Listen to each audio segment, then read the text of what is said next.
Israel ಸೈತಾನರ ಅಸಲಿ ಮುಖ, 18 ತಿಂಗಳ ಮಗುವಿಗೆ ಚಿತ್ರಹಿಂಸೆ. ನಮಸ್ಕಾರ, ಕನ್ನಡ ಒನ್ ನ್ಯೂಸ್ಗೆ ಸ್ವಾಗತ.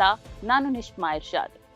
ವೀಕ್ಷಕರೇ, ನಾನಿವತ್ತು ಮಾತನಾಡ್ತಾ ಇರೋದು ಯುದ್ಧದ ಬಗ್ಗೆ ಅಲ್ಲ, ಬದಲಾಗಿ ಯುದ್ಧದ ಹೆಸರಿನಲ್ಲಿ ನಡೆಯುತ್ತಿರುವ ಕ್ರೌರ್ಯದ ಬಗ್ಗೆ.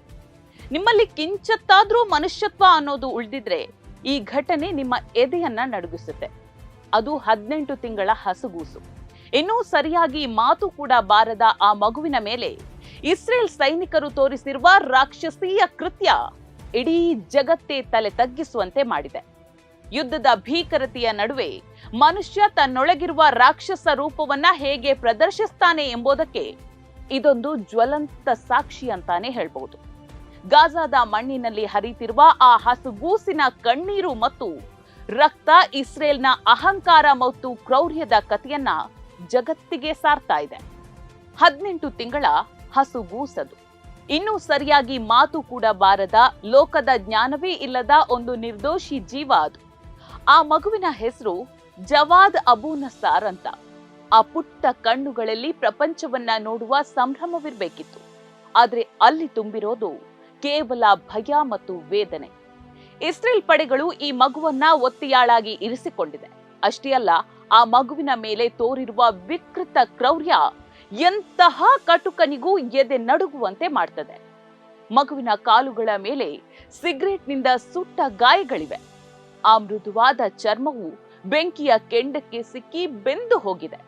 ಇದು ಯಾವ ತರಹ ಯುದ್ಧ? ಹಸುಗೂಸುಗಳ ಮೇಲೆ ಸೇಡು ತೀರಿಸಿಕೊಳ್ಳೋದು ಯಾವ ಧರ್ಮದ ನೀತಿ ಅಂತ ನೀವೇ ಹೇಳಿ. ಆ ರಾಕ್ಷಸರು ಅಷ್ಟಕ್ಕೆ ನಿಲ್ಲಿಲ್ಲ. ಆ ಮಗುವಿನ ಕಾಲುಗಳ ಮೇಲೆ ಚೂಪಾದ ಮೊಳೆಗಳಿಂದ ಚುಚ್ಚಿದ್ದಾರೆ. ಆ ಪುಟ್ಟ ಜೀವ ಅನುಭವಿಸಿದ ನರಕ ಯಾತನೆ ಊಹೆಗೂ ನಿಲುಕದ್ದು.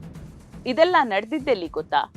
ಮಘಾಜಿ ನಿರಾಶ್ರಿತ ಶಿಬಿರದ ಸಮೀಪವಿರುವ ಆ ಚೆಕ್ ಪಾಯಿಂಟ್ ನಲ್ಲಿ. ಅದು ಕೇವಲ ಒಂದು ದಾರಿ ಆಗಿರ್ಲಿಲ್ಲ, ಆ ಹಸುಗೂಸಿನ ಪಾಲಿಗೆ ನರಕದ ಬಾಗಿಲಾಗಿತ್ತು. ಈ ಕ್ರೌರ್ಯದ ಹಿಂದಿರೋ ಉದ್ದೇಶ ಕೇಳಿದ್ರೆ ನಿಮ್ಮ ರಕ್ತವೂ ಕುದಿಯುತ್ತೆ. ಆ ಮಗುವಿನ ತಂದೆ ಒಸಾಮಾ ಅಬು ನಸಾರ್. ಆ ತಂದೆಯಿಂದ ಬಲವಂತದ ತಪ್ಪೊಪ್ಪಿಗೆ ಹೇಳಿಕೆ ಪಡೆಯೋದಕ್ಕೆ ಆತನನ್ನ ಮಾನಸಿಕವಾಗಿ ಕುಗ್ಗಿಸಲು ಜಿಯೋನಿಸ್ಟ್ ಕ್ರೂರಿಗಳು ಹಸುಗೂಸನ್ನ ಅಡ್ಡ ಇಟ್ಕೊಂಡಿದ್ದಾರೆ.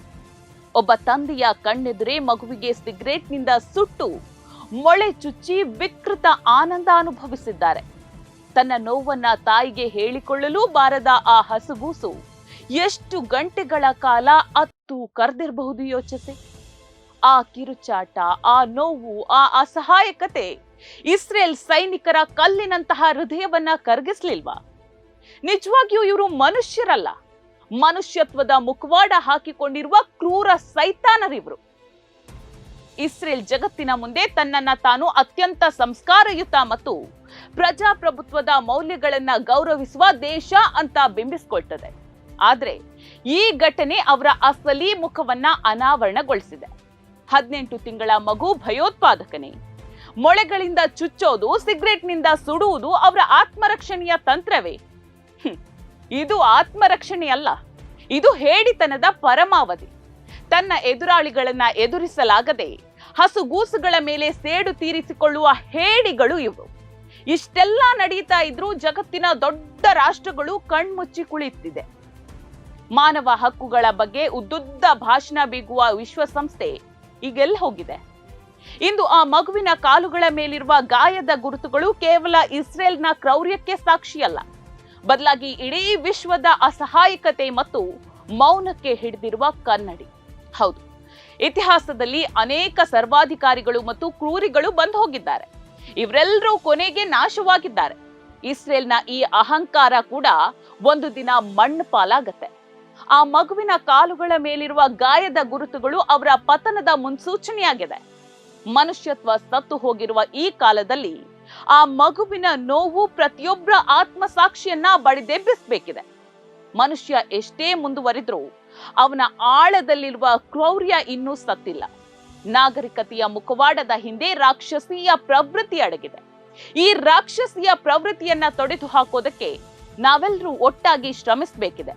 ನಮ್ಮ ಮುಂದಿನ ಪೀಳಿಗೆಗೆ ಪ್ರೀತಿ, ಕರುಣೆ ಮತ್ತು ಮಾನವೀಯತೆಯ ಮೌಲ್ಯಗಳನ್ನ ಕಲಿಸಬೇಕಿದೆ. ಇಲ್ಲವಾದ್ರೆ ನಾವು ಕೂಡ ಇಂತಹ ಕ್ರೌರ್ಯಕ್ಕೆ ಬಲಿಯಾಗ್ತೇವೆ. ನೋಡ್ತಾ ಇರಿ ಸಮ ಸಮಾಜಕ್ಕಾಗಿ ಕನ್ನಡ ಒನ್ ನ್ಯೂಸ್. ನಮಸ್ಕಾರ.